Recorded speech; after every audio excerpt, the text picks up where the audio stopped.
Medical college ಆಗಿಲ್ಲ ಅಂದ್ರೂ B ಸಂಘದ ಮೇಲೆ ಆರೋಪ ಮಾಡ್ತಾರೆ. ಅದು ಮೆಡಿಕಲ್ ಕಾಲೇಜ್ ಆಗ್ಲಿಲ್ಲ ಅಂದ್ರೂ BBB ಸಂಘನ ಜಾತಿ ರಾಜಕಾರಣ ಮಾಡ್ತಾರ ಅವ್ರು.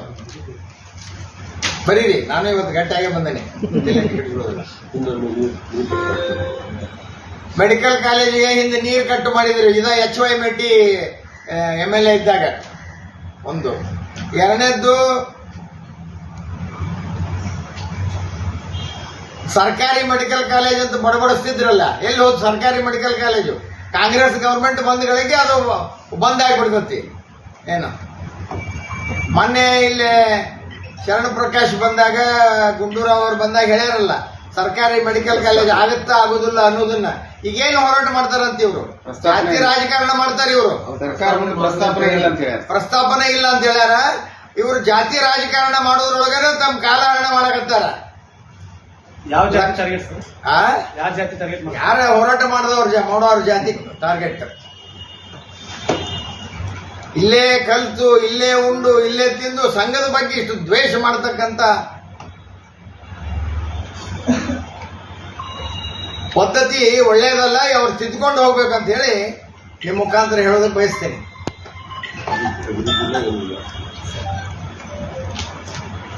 ಜಮೀನನ್ನು ನಮಗೆ ಕೊಡಬೇಕಾದ್ರೆ 76,23,000 ರೂಪಾಯಿಗಳ ಹಣವನ್ನ ನಾವು ಕಟ್ಟಿದ್ದೀವಿ. ಕಟ್ಟಿ ಕಬ್ಜಾ ತಗೊಂಡಿದ್ದೀವಿ. ಸಬ್ ರಿಜಿಸ್ಟರ್ ಕಚೇರಿಯಲ್ಲಿ ನೋಂದಾಗಿದೆ. ಇದರೊಳಗೆ ಇನ್ನೊಬ್ಬರದು ಬಹಳ ದೊಡ್ಡ ಷಡ್ಯಂತ್ರ ಅದ. PH ಪೂಜಾರಿ ಅವ್ರದ್ದು.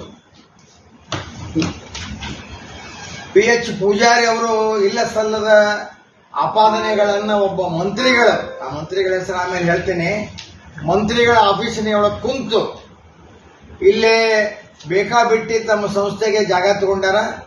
ಅವರು ಕಾಂಗ್ರೆಸ್ ಪಾರ್ಟಿ ಬಿಟ್ಟು 15 ವರ್ಷ ಏನ್ PH ಪೂಜಾರಿ ಅವರು ಹೋಗಿದ್ರು, ಕಾಂಗ್ರೆಸ್, JDS, ಸ್ವತಂತ್ರ ಪಕ್ಷ ಎಲ್ಲ ಮುಗಿಸಿ ಬಂದಾರ. ಅವ್ರಿಗೆ ಯಾವ ಪಕ್ಷ ನಿಷ್ಠೆ ಏನಿಲ್ಲ. ಅವರು ಒಬ್ಬ ಮಂತ್ರಿಗಳ ಆಫೀಸಿನೊಳಗೆ ಕುಂತು ನನ್ನ ಹೆಸರು ಇದ್ರೊಳಗೆ ಎಲ್ಲಿ ಬರಬಾರ್ದು, ನಮಗೆ ಪಾರ್ಟಿ ವ್ಯವಸ್ಥೆಯೊಳಗೆ ನಮಗೆ ತೊಂದರೆ ಬರ್ತದೆ, ನನಗೆ ಈ ರೀತಿಯೆಲ್ಲ ಆಗ್ಯಾವಂತ ಇವರ ಹೆಚ್ಚಿನ ಮಾಹಿತಿಯನ್ನ PH ಪೂಜಾರಿ ಅವರು ಕೊಟ್ಟು ಬಂದಾರ ಮಂತ್ರಿಗಳ ಆಫೀಸಿನಾಗ.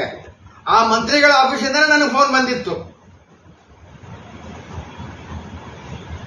ಇವ್ರು ಯಾವ ಮಂತ್ರಿಗಳ ಆಫೀಸಿನಾಗ ಕುಂತು ಹೇಳಿ ಬಂದ್ರು, ಆ ಮಂತ್ರಿಗಳ ಆಫೀಸಿನಾಗಿಂದ ನನಗೆ ಫೋನ್ ಬಂದಿತ್ತು.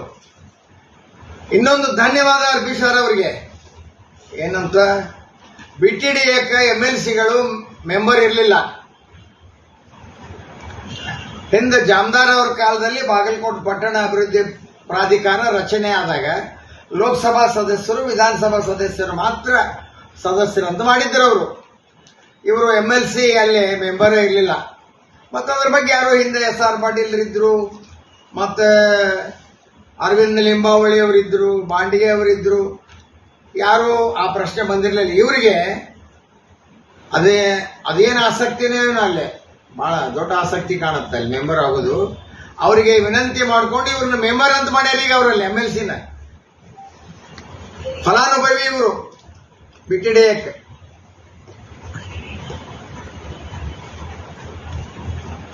ಇವರನ್ನ ಮೆಂಬರ್ ಮಾಡಿದ್ದಕ್ಕೆ ಋಣ ತೀರಿಸುವ ಸಲುವಾಗಿ ಇಂಥ ಇಲ್ಲ ಸಲ್ಲದ ಮಾಹಿತಿಗಳನ್ನು ಕೊಟ್ಟು ಪತ್ರಿಕೆಯಲ್ಲಿ ಹಾಕಿಸಿ ಜನಗಳನ್ನ ತಪ್ಪು ದಾರಿಗೆ ಎಳೆಯುವುದಕ್ಕೆ ಈ PH ಪೂಜಾರಿ ನೇರವಾಗಿ ಕಾರಣ ಅನ್ನುವಂಥ ಮಾತನ್ನ ನಾನು ಹೇಳ್ತೀನಿ.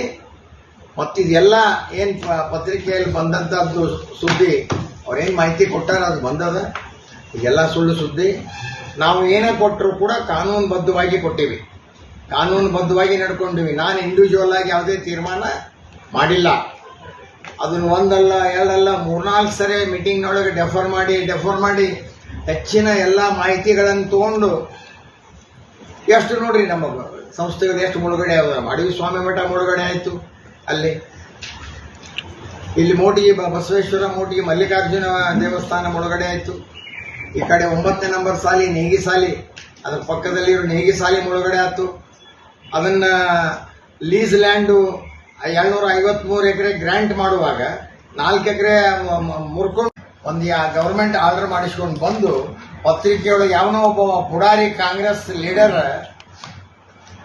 ಇಲ್ಲಿ RSS ದೊಳಗೆ ಎಲ್ಲ ಉಂಡು ತಿಂದು ಮೇದು ಹೋದಂತ ಒಬ್ಬ ಕಾಂಗ್ರೆಸ್ಸಿನ ಪುಡಾರಿ ಅದನ್ನೆಲ್ಲ ಸೋಷಿಯಲ್ ಮೀಡಿಯಾದಾಗ ಶೇರ್ ಮಾಡ್ಕೊಂತಿದ್ನಂತೆ. ಎಷ್ಟು ಖುಷಿಯಾಗಿರ್ಬೇಕು ನೋಡ ಅವಾಗ.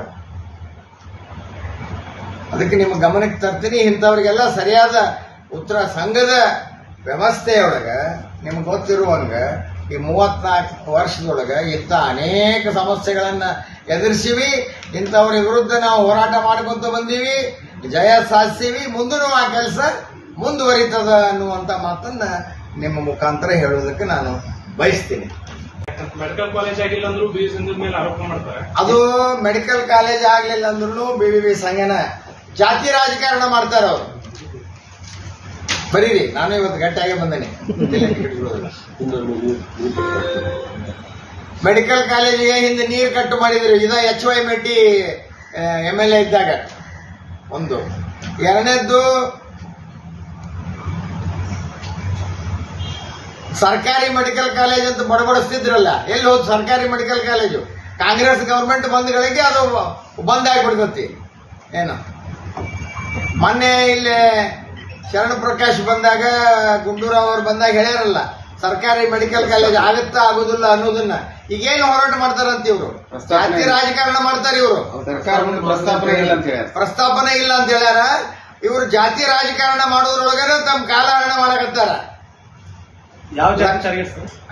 ಯಾವ ಜಾತಿ ಟಾರ್ಗೆಟ್? ಯಾರ ಹೋರಾಟ ಮಾಡೋರು ಜಾತಿ ಟಾರ್ಗೆಟ್. ಇಲ್ಲೇ ಕಲ್ತು, ಇಲ್ಲೇ ಉಂಡು, ಇಲ್ಲೇ ತಿಂದು ಸಂಘದ ಬಗ್ಗೆ ಇಷ್ಟು ದ್ವೇಷ ಮಾಡತಕ್ಕಂತ ಪದ್ಧತಿ ಒಳ್ಳೇದಲ್ಲ. ಅವ್ರು ತಿದ್ದುಕೊಂಡು ಹೋಗ್ಬೇಕಂತ ಹೇಳಿ ನಿಮ್ಮ ಮುಖಾಂತರ ಹೇಳೋದಕ್ಕೆ ಬಯಸ್ತೇನೆ.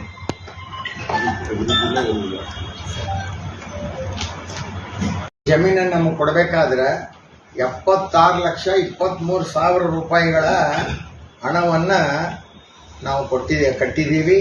ಕಟ್ಟಿ ಕಬ್ಜಾ ತಗೊಂಡಿದ್ದೀವಿ. ಸಬ್ ರಿಜಿಸ್ಟರ್ ಕಚೇರಿಯಲ್ಲಿ ನೋಂದಾಗ್ಯದ. ಇದ್ರೊಳಗೆ ಇನ್ನೊಬ್ಬರದು ಬಹಳ ದೊಡ್ಡ ಷಡ್ಯಂತ್ರ ಅದ. PH ಪೂಜಾರಿ ಅವ್ರದ್ದು. PH ಪೂಜಾರಿ ಅವರು ಇಲ್ಲ ಸಲ್ಲದ ಆಪಾದನೆಗಳನ್ನ ಒಬ್ಬ ಮಂತ್ರಿಗಳ, ಆ ಮಂತ್ರಿಗಳ ಹೆಸರು ಆಮೇಲೆ ಹೇಳ್ತೇನೆ, ಮಂತ್ರಿಗಳ ಆಫೀಸಿನೊಳಗೆ ಕುಂತು ಇಲ್ಲೇ ಬೇಕಾಬಿಟ್ಟಿ ತಮ್ಮ ಸಂಸ್ಥೆಗೆ ಜಾಗ ತಗೊಂಡಾರ. ಅವರು ಕಾಂಗ್ರೆಸ್ ಪಾರ್ಟಿ ಬಿಟ್ಟು 15 ವರ್ಷ ಏನು PH ಪೂಜಾರಿ ಅವರು ಹೋಗಿದ್ರು, ಕಾಂಗ್ರೆಸ್ಸು, JDS, ಸ್ವತಂತ್ರ ಪಕ್ಷ ಎಲ್ಲ ಮುಗಿಸಿ ಬಂದಾರ. ಅವ್ರಿಗೆ ಯಾವ ಪಕ್ಷ ನಿಷ್ಠೆ ಏನಿಲ್ಲ. ಅವರು ಒಬ್ಬ ಮಂತ್ರಿಗಳ ಆಫೀಸಿನೊಳಗೆ ಕುಂತು ನನ್ನ ಹೆಸರು ಇದ್ರೊಳಗೆ ಎಲ್ಲಿ ಬರಬಾರ್ದು, ನಮಗೆ ಪಾರ್ಟಿ ವ್ಯವಸ್ಥೆಯೊಳಗೆ ನಮಗೆ ತೊಂದರೆ ಬರ್ತದೆ, ನನಗೆ ಈ ರೀತಿಯೆಲ್ಲ ಆಗ್ಯಾವಂತ ಇವರ ಹೆಚ್ಚಿನ ಮಾಹಿತಿಯನ್ನ PH ಪೂಜಾರಿ ಅವರು ಕೊಟ್ಟು ಬಂದಾರ ಮಂತ್ರಿಗಳ ಆಫೀಸಿನಾಗ. ಆ ಮಂತ್ರಿಗಳ ಆಫೀಸಿಂದ ನನಗೆ ಫೋನ್ ಬಂದಿತ್ತು. ಇವರು ಯಾವ ಮಂತ್ರಿಗಳ ಆಫೀಸಿನಾಗ ಕುಂತು ಹೇಳಿ ಬಂದ್ರು, ಆ ಮಂತ್ರಿಗಳ ಆಫೀಸಿನಾಗಿಂದ ನನಗೆ ಫೋನ್ ಬಂದಿತ್ತು. ಇನ್ನೊಂದು ಧನ್ಯವಾದ ಅರ್ಪಿಸರ್ ಅವರಿಗೆ. ಏನಂತ, BTDAಕ್ಕೆ MLCಗಳು ಮೆಂಬರ್ ಇರಲಿಲ್ಲ. ಹಿಂದೆ ಜಾಮದಾರ್ ಅವರ ಕಾಲದಲ್ಲಿ ಬಾಗಲಕೋಟೆ ಪಟ್ಟಣ ಅಭಿವೃದ್ಧಿ ಪ್ರಾಧಿಕಾರ ರಚನೆ ಆದಾಗ ಲೋಕಸಭಾ ಸದಸ್ಯರು, ವಿಧಾನಸಭಾ ಸದಸ್ಯರು ಮಾತ್ರ ಸದಸ್ಯರಂತ ಮಾಡಿದ್ರು ಅವರು. ಇವರು MLC ಅಲ್ಲಿ ಮೆಂಬರ್ ಇರಲಿಲ್ಲ. ಮತ್ತು ಅದ್ರ ಬಗ್ಗೆ ಯಾರೋ ಹಿಂದೆ SR ಪಾಟೀಲ್ ಇದ್ರು, ಮತ್ತೆ ಅರವಿಂದ್ ಲಿಂಬಾವಳಿ ಅವರಿದ್ರು, ಬಾಂಡಿಗೆ ಅವರಿದ್ರು. ಯಾರು ಆ ಪ್ರಶ್ನೆ ಬಂದಿರಲಿಲ್ಲ. ಇವರಿಗೆ ಅದೇನು ಆಸಕ್ತಿನೇ ಅಲ್ಲೇ ಬಹಳ ದೊಡ್ಡ ಆಸಕ್ತಿ ಕಾಣುತ್ತೆ ಅಲ್ಲಿ ಮೆಂಬರ್ ಆಗೋದು. ಅವರಿಗೆ ವಿನಂತಿ ಮಾಡ್ಕೊಂಡು ಇವ್ರನ್ನ ಮೆಂಬರ್ ಅಂತ ಮಾಡ್ಯಾರ. ಈಗ ಅವರಲ್ಲಿ MLCನ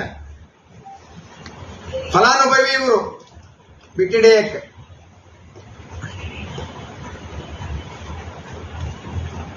ಇವರನ್ನ ಮೆಂಬರ್ ಮಾಡಿದ್ದಕ್ಕೆ ಋಣ ತೀರಿಸುವ ಸಲುವಾಗಿ ಇಂಥ ಇಲ್ಲ ಸಲ್ಲದ ಮಾಹಿತಿಗಳನ್ನು ಕೊಟ್ಟು ಪತ್ರಿಕೆಯೆಲ್ಲ ಹಾಕಿಸಿ ಜನಗಳನ್ನ ತಪ್ಪು ದಾರಿಗೆ ಎಳೆಯೋದಕ್ಕೆ ಈ PH ಪೂಜಾರಿ ನೇರವಾಗಿ ಕಾರಣ ಅನ್ನುವಂಥ ಮಾತನ್ನ ನಾನು ಹೇಳ್ತೀನಿ.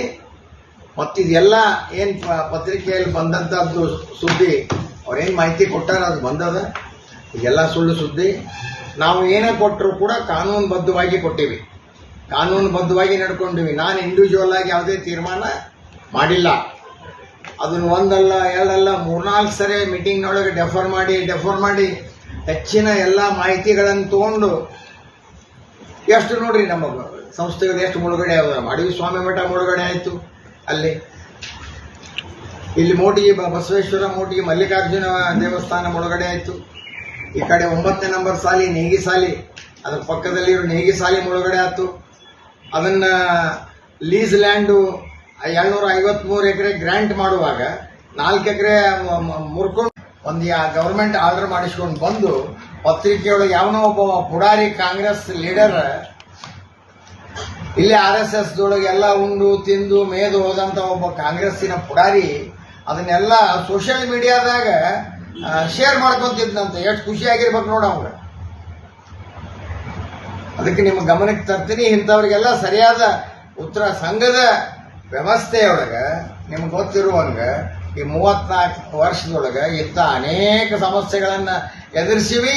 ಇಂಥವ್ರ ವಿರುದ್ಧ ನಾವು ಹೋರಾಟ ಮಾಡ್ಕೊಂತ ಬಂದೀವಿ, ಜಯ ಸಾಧಿಸಿವಿ. ಮುಂದೂ ಆ ಕೆಲಸ ಮುಂದುವರಿತದ ಅನ್ನುವಂಥ ಮಾತನ್ನ ನಿಮ್ಮ ಮುಖಾಂತರ ಹೇಳೋದಕ್ಕೆ ನಾನು ಬಯಸ್ತೀನಿ.